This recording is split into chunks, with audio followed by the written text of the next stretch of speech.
I so record. I so record. I so record. I so record. I so record. All right. So what is it? Lord of the Rings. Lord of the. Are we going now? We starting? Yeah. When you're ready. We're going now. It's gonna start with Lewis. Are you rolling? Yeah, we're rolling cross. All right. Cool. Well, this is how I'm going to start it in 3, 2. Oh yeah. Oh yeah. I got Black Rifle coffee today. Matches the hat. Matches the hat. Mm-hmm. Black Rifle coffee. How you doing today, Brian? Doing good. Just tired. We're near the holidays of Christmas and all these fun little holidays coming up. Yeah. By the way, we're Motley movie reviewers. That's right. We're Motley reviewers because we're Motley. The Motley Review. The Motley Review. What are we reviewing today? We're going to be reviewing Lord of the Rings: War of the Rohirrim. It's a animated film that is in the Peter Jackson Lord of the Rings universe. Mm-hmm. We went to see that in theaters Tuesday. We went and saw it Tuesday. I thought it was very good. I did too. I liked it. Mm-hmm. For animation, definitely. I thought it was really good. I thought that was very interesting that they decided to go with animation. Apparently, and it's also one of my fun facts. Let's see, where is it? I have it in here somewhere. They have actually been discussing animation expansion for a very long time. Well, the original Lord of the Rings was a cartoon. Oh, yeah, you're right. In the 70s, yeah, all three of them, and the Hobbit movie was too. Yeah. See, they're on HBO Max. I haven't seen them. Oh, God, I grew up with them. So. Are they that good? No. No? I didn't like them. Okay. I'm trying to think of the animation with it. They were like... It was groundbreaking at the time, apparently. Oh, yeah, for the time, definitely. Yeah. Kind of reminds me of like that horrible animation Santa Claus. What is it? The Misfit toys and stuff. It's kind of like that. I haven't seen that. God, yeah. You're getting me out of my time. I know. All right, so we're going to do a quick rundown of these fun facts, maybe, and then talk about them, because, I like to do a deep dive. And then we'll go over, like, our opinions and stuff. So, fun facts. It's mentioned... Yeah, so this whole story is actually from the appendices of Lord of the Rings. Okay. Yeah. Always didn't know if it stuck with the canon or not. So I always was very curious about that because I'm watching. I'm like, is this like completely made? Like I even said it when we were looking at the end credits. Okay, let's see. It's based on blah blah blah. Yeah. Didn't do it, so I had to do a deep dive on it, and it actually is. It is in the appendices. It takes place 183 years before The Hobbit. Oh. Yeah. And it follows the last king of the first line of kings from Rohan. So apparently there's 2 lines of kings, and you were at the 7th king of the second line when we're in Lord of the Rings, which is Theoden.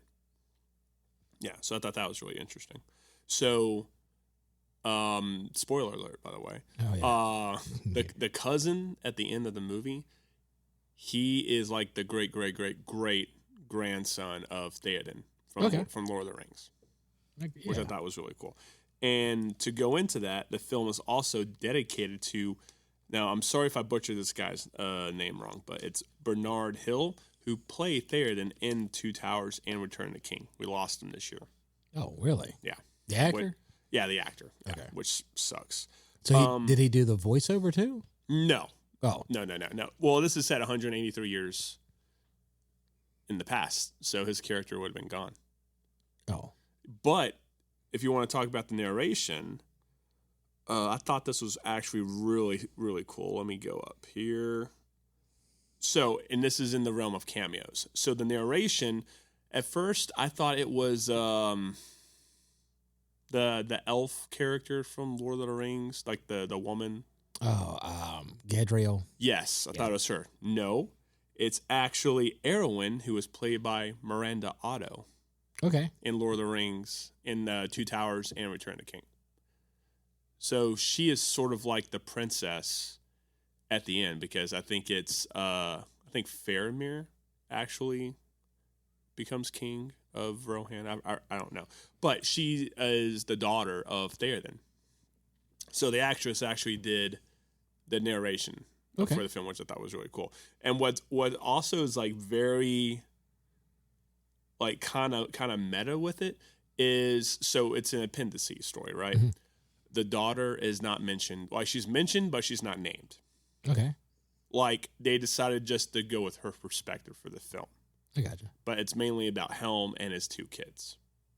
So what I thought was really interesting is in the actual line, she's saying this is basically an oral story and no one actually knows. Like, there's nothing written down about this person. It's just a story that's been handed down. Because it started with a narration, didn't it? Yes. Yeah, that's what I kept thinking. And then it ended with a narration as well. Exactly. Yeah. And in the beginning narration, she's basically saying something along the lines of, this is a story that's been told over the ages that that isn't written down anywhere, essentially. Yeah. Something like that. So, because they had to come up with something creative, because they wanted to use a female lead character for this. Or, no, we'll go with female protagonist. My bad. Protagonist. Yeah, because it's a different perspective. Do you kind of know the lore and the canon of Lord of the Rings? I know a little bit. So when I was in the Army, when I was in basic training, so they're making you do stuff 6 days a week, right? Mm-hmm. But you have 7-day weeks, obviously.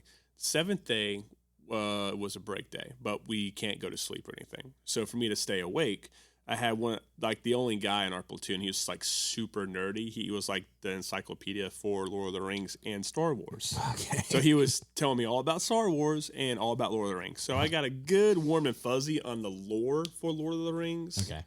But I wouldn't say I'm an expert.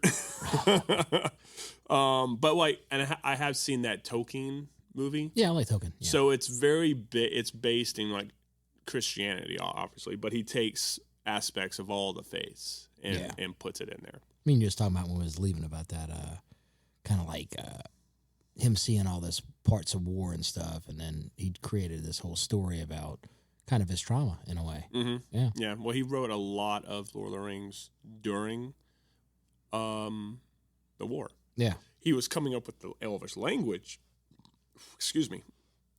when he was a kid. Yeah. He just kept developing it, refining it. Like you see it in the movie, like the Tolkien movie. Like it tells you all about it. Okay, but main cast: Brian Cox voices King Helm, and the dude has a legit last name that I didn't find this out till I did this deep dive. So he's only called King Helm. He becomes King Helm Hammerfist. Yeah. And I won't make a joke about that, but I really want to right now. But okay, so King Helm. So he does not become called Helm Hammerfist until the inciting incident in the beginning of the film when he hits a guy and instantly kills him. Oh, okay, I didn't know that. Yes, he doesn't get that moniker until after that happens. Okay. Because how the film works, like like that happened. Well, actually, no, that is right, because they said many seasons in the film. So I'm thinking years have gone by. Yeah, that's from that dude being gone wolf. Yeah. Yeah. Gaia Wise, who would be... Oh, yeah, and by the way, Brian Cox, if no one knows who Brian Cox is, he's been in everything in the world. The most famous thing he's been in recently is Succession. He was in Born Identity, wasn't he? Or Born... He was in Supremacy. The very end of Born Identity. He was the main antagonist of Born Supremacy. Mm-hmm. He was also Mel Gibson's uncle in Braveheart. He was Stryker in X-Men 2. I remember that. He was actually the dad of the demon chick in The Ring. He's done a lot of stuff. Oh, yeah. A lot of stuff. I didn't know it was him until I looked up the IMDb, and I was like, oh, that's him? Mm-hmm. Yeah. Because I recognize the voice. See, I didn't recognize the voice. For me, it's usually... if I don't know their name, I know their face, and of course he's not in the film as his, he's a voice. Mm. So when I was scrolling through, I was like, his name's Brian Cox. All right. I didn't know that. Yeah. But I knew who the fuck it was. And then you look him up, you see his photo and go, oh, it's this guy. Yeah. I know that guy. We have Gaia Weiss, who, if anyone knows who this person is, she was in Vikings. Mm-hmm. I think she's in some other stuff, but I haven't seen it. So, sorry. She plays Hera, who, so this is the daughter who doesn't have a name, and they gave her a name, and they took the inspiration from a historical leader.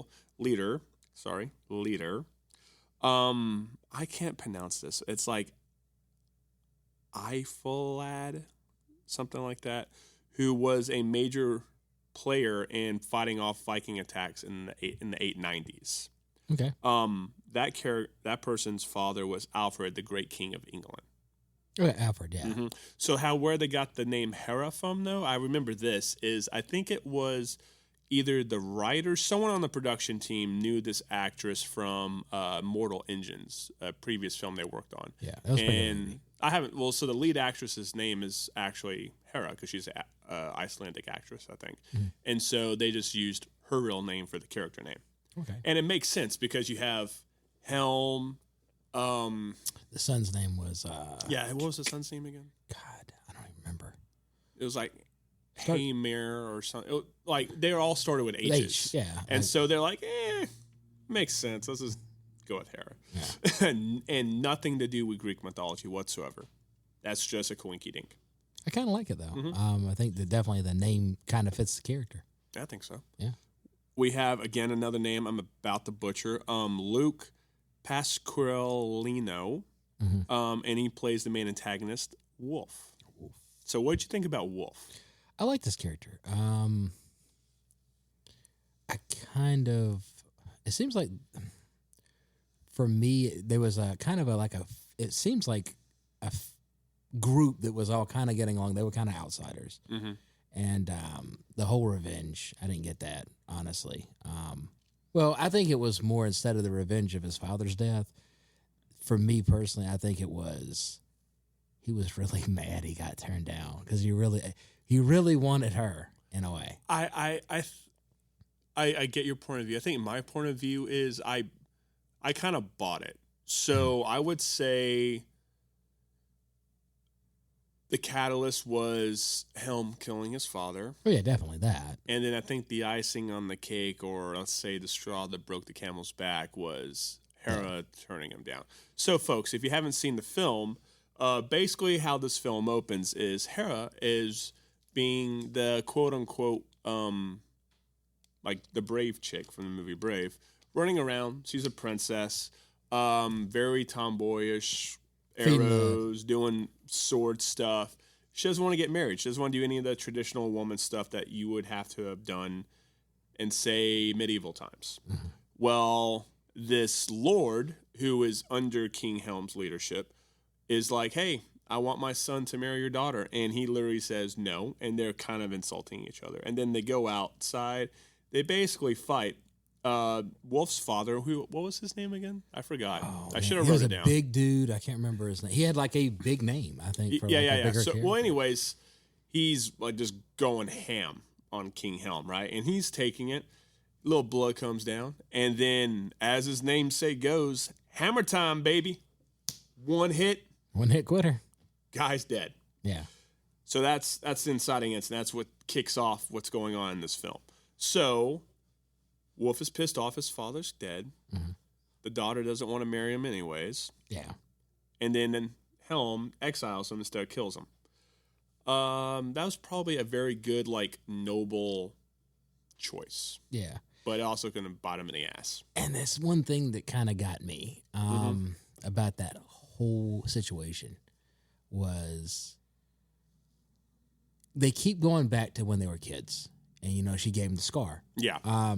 So how I looked at it, and that's why I definitely took it as, for him, it was a whole lot harder. Because it seems like, that's what I'm saying, like this family got along really well. They was like very close. Mm-hmm. And it's almost like, I feel like they was grooming them to almost be married in a way. That's how I kind of saw it. That's an interesting perspective because I look at it differently. I look at it as if they got along really well. Yeah.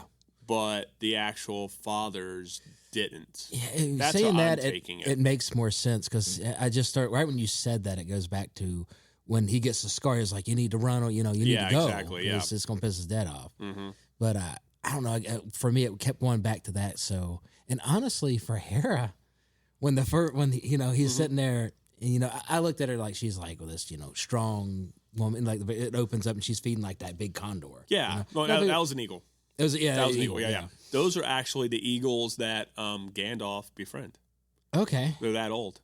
Yeah. God. I'm pretty sure they're that old. Yeah. Or it's the same species of great eagle. Yeah. Now, to go back to Hera, what was really cool, and well, actually, no, it's not really cool. Like, the internet's giving it flack because they're giving her, like, the whole, like, they're doing another girl boss, another Mary Sue, blah, blah, blah. I don't really see Hera as a Mary Sue. Yeah. Definitely, like, it's like the Mary Sue thing, like, everyone really talks about that in. Now, what is a Mary Sue? Mary Sue it's basically a literary, if I'm correct on this, I think it's a literary term for basically stating this woman is badass. She already has all the skills and blah, blah, blah. She doesn't have to learn anything. Okay. Essentially. Yeah. And they talk about that verbatim when they mention Rey from Star Wars. Okay. So, but I don't necessarily agree with that, at least with this film, because yes, she has some skills. She's not super awesome, but she actually has like a legitimate story and a legitimate arc. Yeah. So, I mean, that's what I would see. Like, she's actually learning things. She seems like she starts out as a very strong character, but you can tell, like, okay, that one part when she took that one beast to the swamp. She has like I want to say a natural leadership ability. She knew she needed to get him away, and she knew that creature lived in there, and everybody's like, "Hey, you know what lives in the, that swampland or whatever." Yeah. You can see though, she didn't take a lot of things too well. It seems like she was very strong, and then when there's moments that, she, I guess that's for me.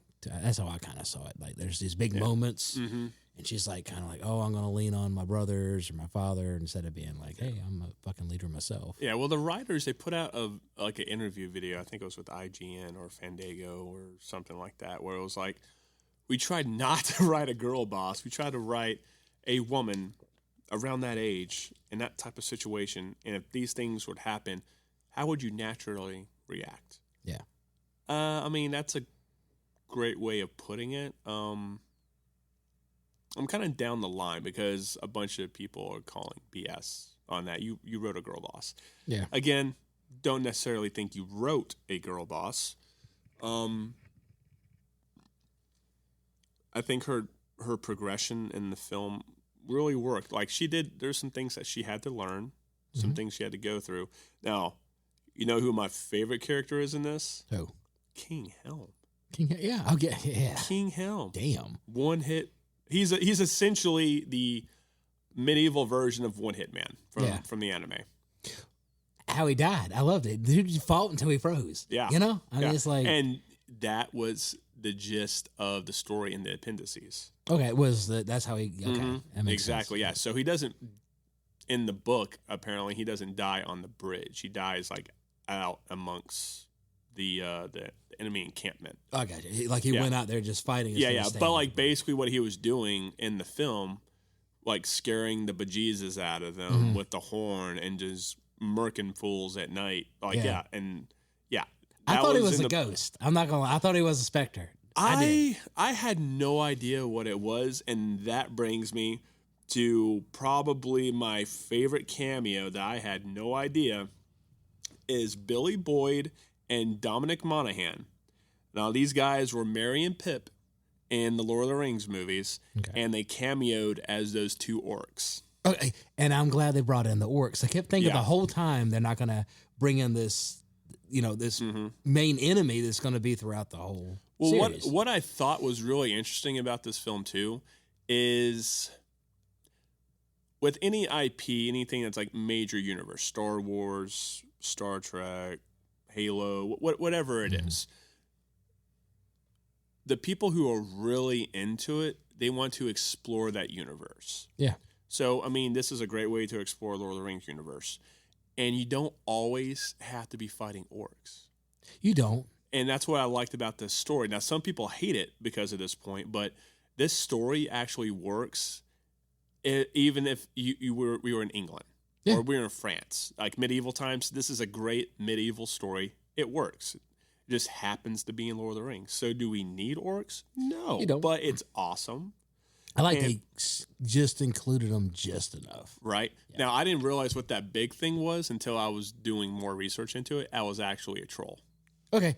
That Helm killed. I had no idea. I was like, what is this thing? Yeah, I kept thinking. I can't tell. I was like, it's something big. I don't know if it's a giant or what the hell it is. I'm going with it, but like, and he ripped that horn off and took it. I was like, oh boy, Helm. And that's why I thought he was a Spectre man. almost. Oh, because he had super. Okay. Remember when he did that super jump, man? He jumped like a double jump, man. He came down. Well, come on, man. This is an anime movie. It is. That's right, folks. Movie. This is an anime movie. They're doing anime tropes. Yeah. So.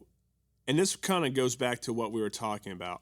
So the film's theme is wreckage of war, and it explores ideas of honor, revenge, family, and resilience. Mm-hmm. So I thought that was really cool with Hera's character is all these things are happening, and you just see her resilience. Yeah. She's like, her honor's being threatened. Does she want to get revenge for her brother's deaths? Her family's destroyed, especially after her father freezes. I mean, like... Well, she's the last of the name. She's the last of the name, yeah. And so it's I love how the film like grappled with those themes. So maybe we can title this episode Wreckage of War. Wreckage of War. Wreckage of War. So I got a few more. Well, one thing I want to bring up. Bring it up. Immediately after we watched it, the very first thing you said, and I was on the same level, the landscapes in this looked unreal. Right. Unreal. That was one of my things too. Yeah. Mm-hmm. Yeah. The background landscapes were absolutely beautiful. Oh yeah. The character animation was a little wonky when it marries into the background, especially the horses, which apparently animating horses is probably tough. Yeah. Is notoriously difficult to do. Yeah. So I thought that was good. The voice acting was spectacular. Oh yeah. No. Yeah. Oh yeah. Yeah, I mean the talent they brought to the table too. I mean Who was your favorite character? Well, I already said it, man. It's Helm. Oh, Helm. Yeah. I like Wolf. Helm is in a close second. Would be the cousin. The cousin would be the cousin. 100%. I forgot because he has a good role in the beginning, and then it's kind of like he's not there till the end. He's sort of like I forgot the character's name. Is it Edomir or something like that? Where he's like the captain of the Rohirrim, and in Two Towers, Theoden is basically exiling him. Oh. Yeah, it was the same type of story, and like people even admitted, the creators of the film even kind of admitted it. It was like a similar storyline, which is fine. Yeah, so I'm okay with it. Oh yeah, Helm Hammer Fist is a beast. I did say that. Didn't mind bit cliche. Oh yeah, that's right. And that was a thing with Hera too. Is it was a bit like the writing was good for the film, but it was a bit cliche that she knows what to do and everyone's obviously just not listening to her till shit hits the fan. Yeah, that was a bit annoying. Would that have happened in real life? Probably, if we're being honest here. And then let's see, what else did I have? Interesting. So they started writing this during COVID. Really? Yeah. Okay. And then what was really interesting and I thought was crazy was it took them 4 years to make this movie, and they used 60 different companies to get it done. Now, apparently, normally animated films take 5 to 7 years to complete. Wow. Yeah. I didn't know that. Mm-hmm. And so there's a big thing on the internet right now. I don't know if this is entirely true, but it probably is.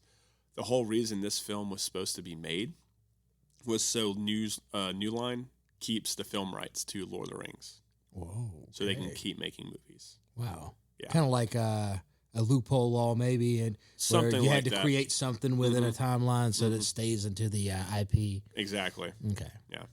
And yeah, I just thought that was insane. And so the budget for the film was $30 million, and as of now, well, as of last night, it's made 11.8 so far. Yeah, it's kind of a bust. Yeah. But animated films, I mean, if it was Lord of the Rings live action, I think it would have made a lot of money.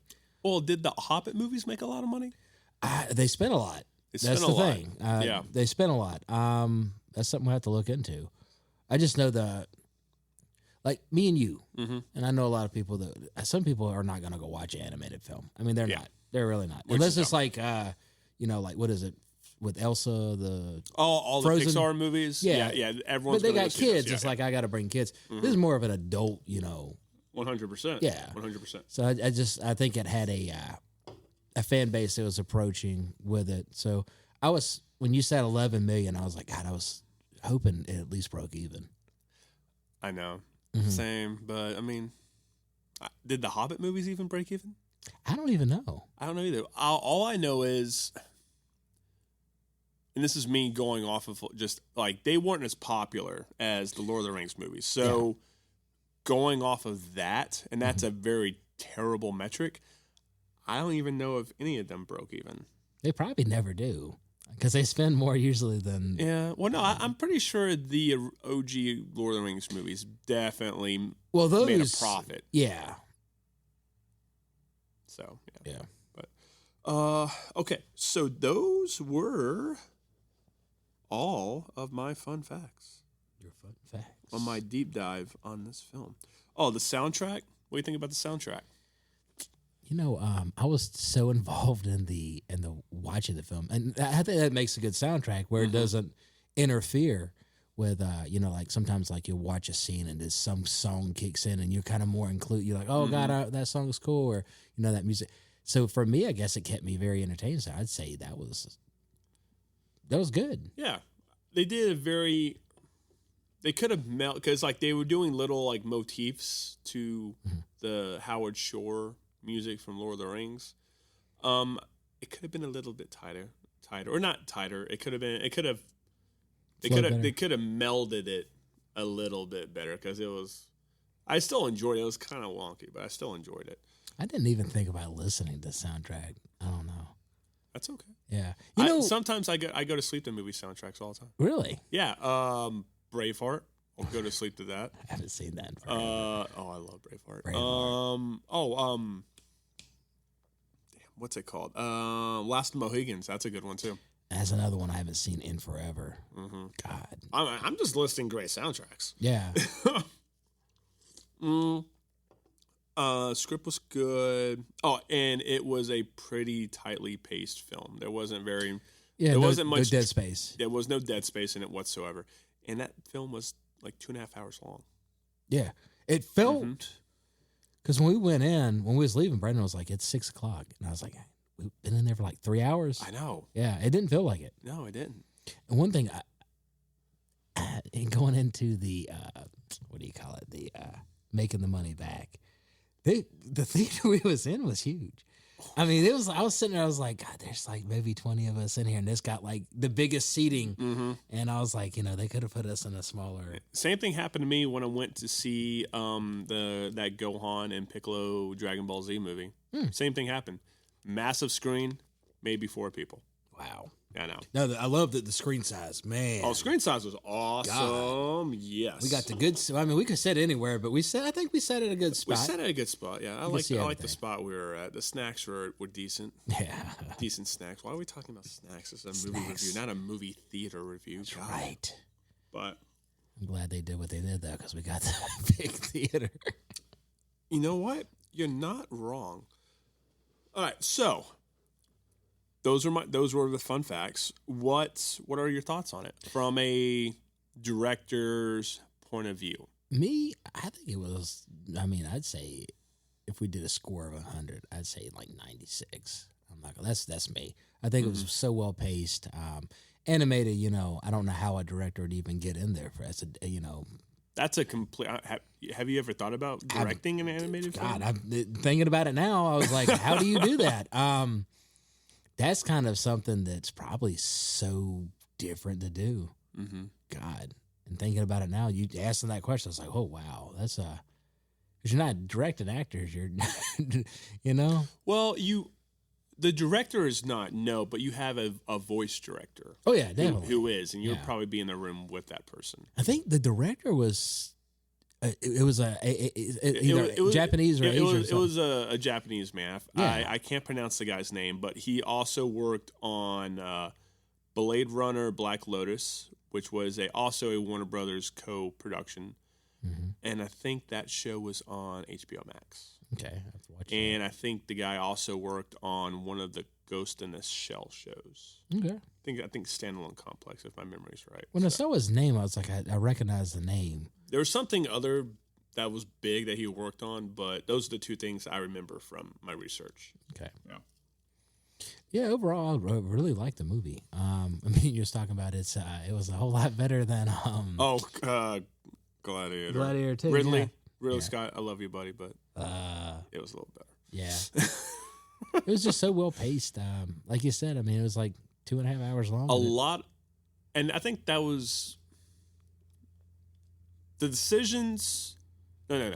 Let me rephrase. The reactions to the things being happened made more sense to me. Yeah. And made more sense. I saw clear motivations from all the characters. Mm-hmm. Yeah. And like another thing I remember too is like the elephant scenes. So apparently they aren't mentioned in detail in the appendices story. The elephants were elephants. They were not. Okay. They were not. But there is a line. If I would have to paraphrase from the research. Basically, they said the enemies of Gondor and Rohan were fighting against Rohan, but not orcs.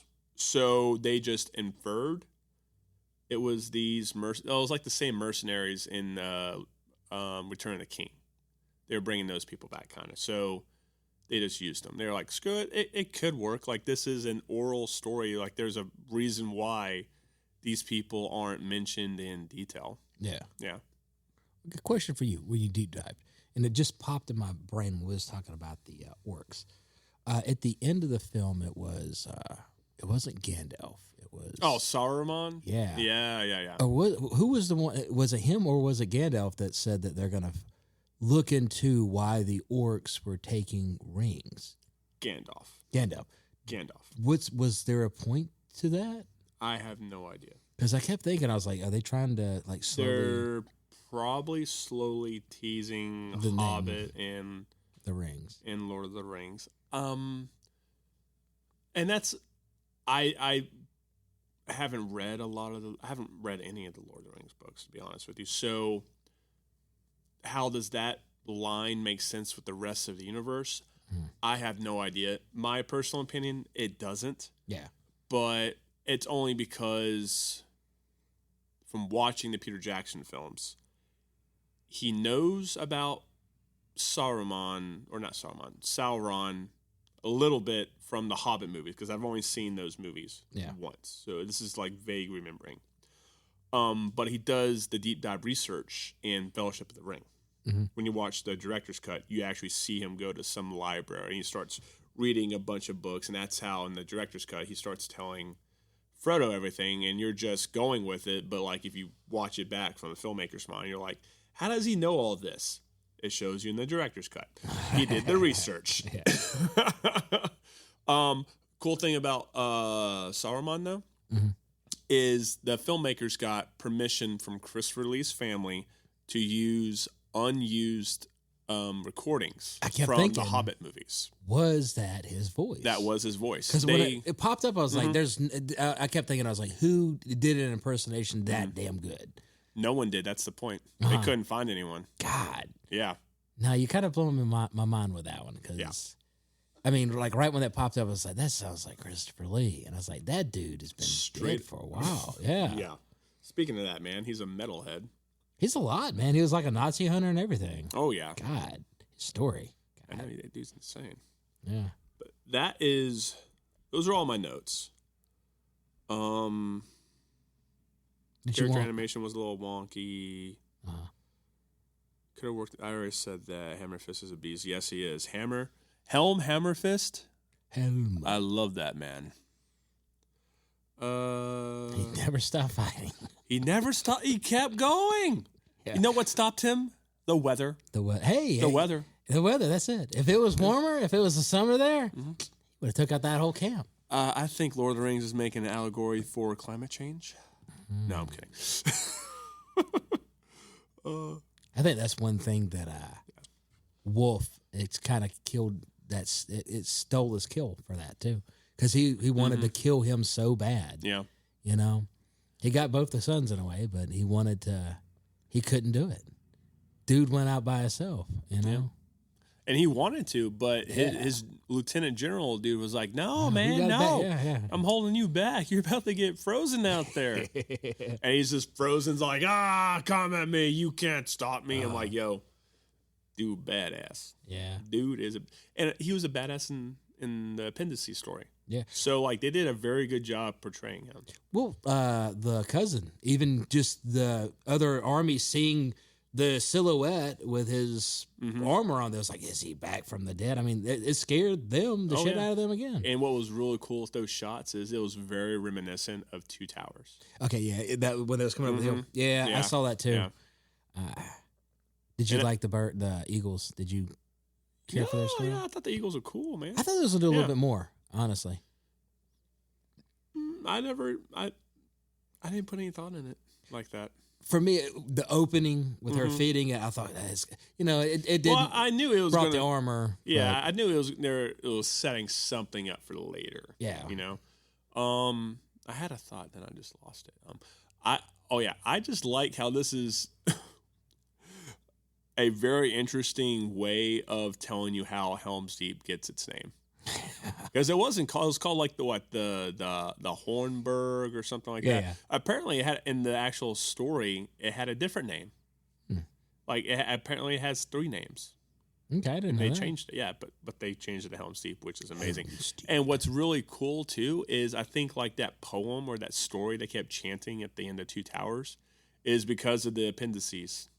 I didn't know that. Yeah, well, he's writing a whole mythology. Like it's almost as if you're reading a history book when you're reading not the Lord of the Rings books, but like all the other material that goes with it. Yeah, like the Silmarillion. It's almost like reading a history book.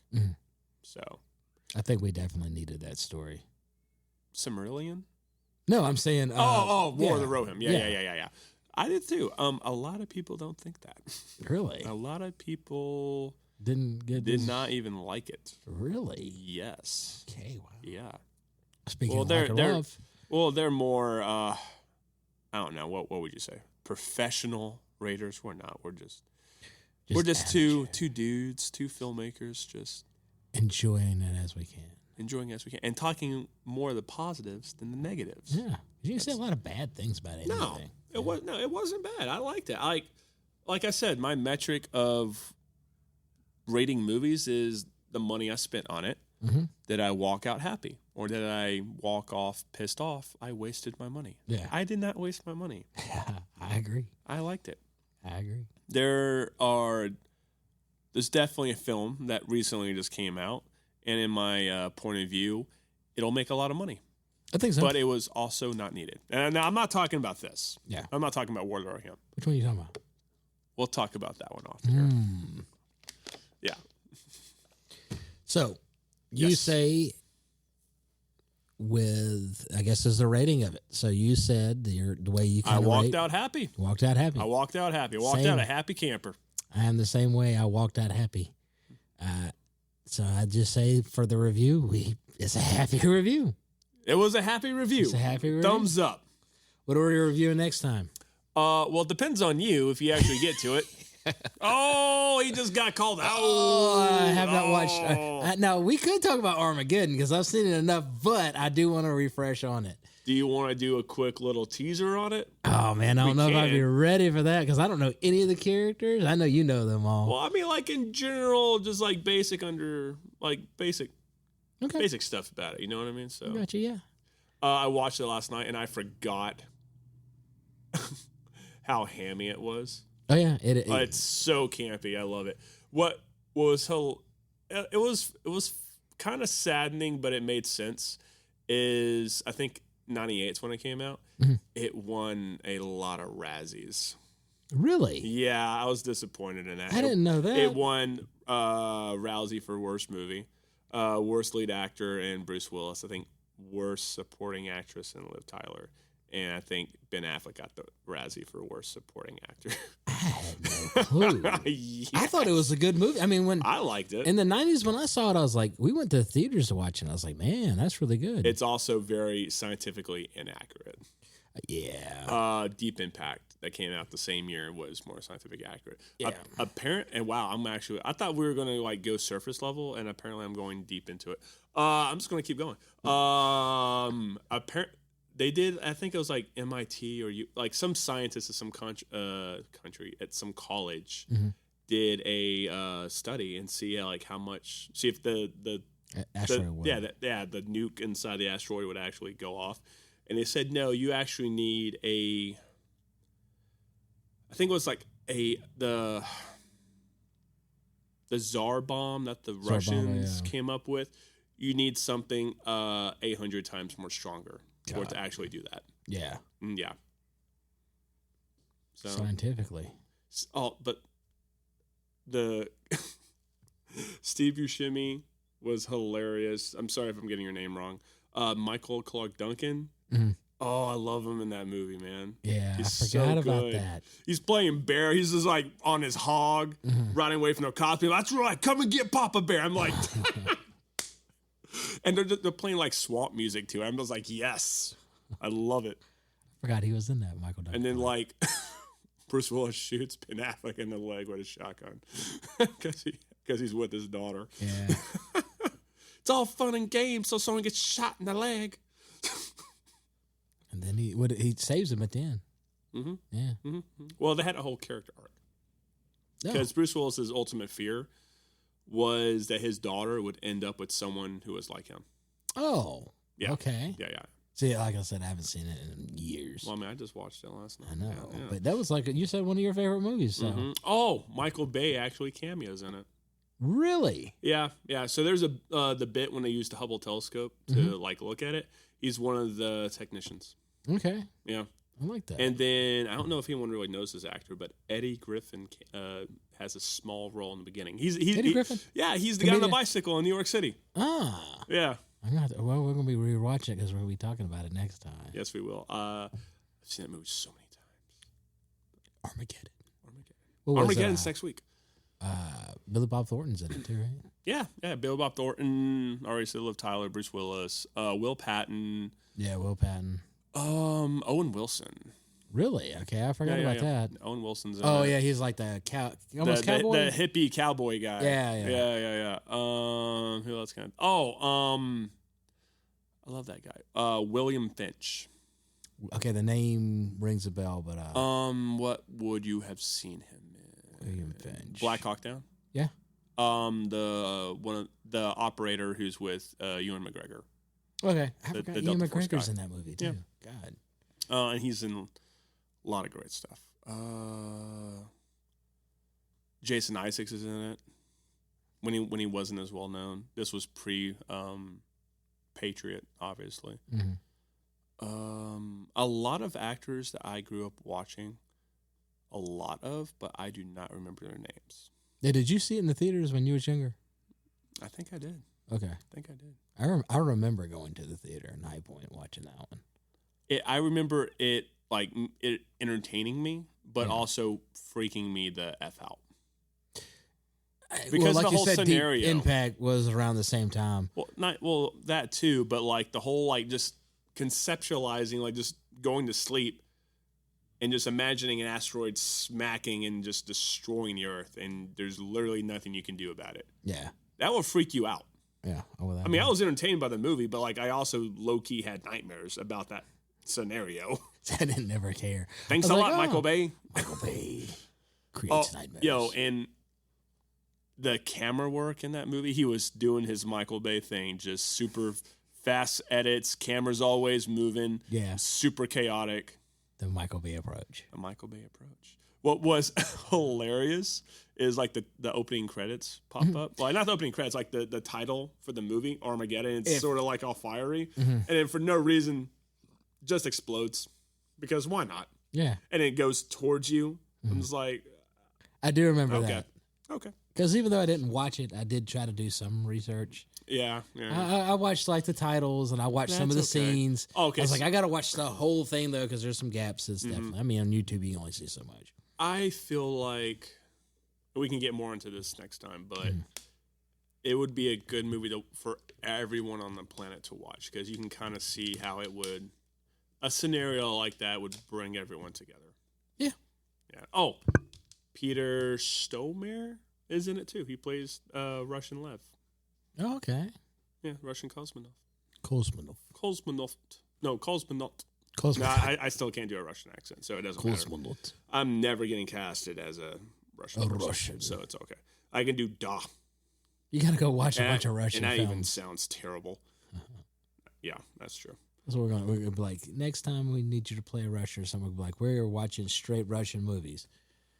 I'm going to have to watch like Russian mafia stuff. I don't know. Yeah. No, I take it back. Well, no, those guys were Polish. I was rewatching the Hawkeye TV show because I watch it every December because it's the Die Hard effect. It happens during Christmas. Yeah. So I'll watch it. And they're called the Tracksuits. It's like a criminal organization or whatever that he's up against. And they have him like tied up. And there's like a identity thing going on. He's trying to clear it up. And he was just like, whatever is not girl. And they go, girl. Oh, no. It was like, it was like, not girl. And he goes, not girl. Girl, bro. Girl, bro. Is girl, bro. It's so funny. I love that show. I got one episode left on it again. Then I'll watch it. Okay, so we got Titan AE. We got Casino Royale, and obviously, maybe we have Armageddon if this guy will get to it. If I can get around to it. If you can get around to it. We are not sponsored by Black Rifle Coffee. We love it, though. But we love it, and we're going to keep drinking it, and hopefully they do sponsor us at some point. I would love that. And we are out.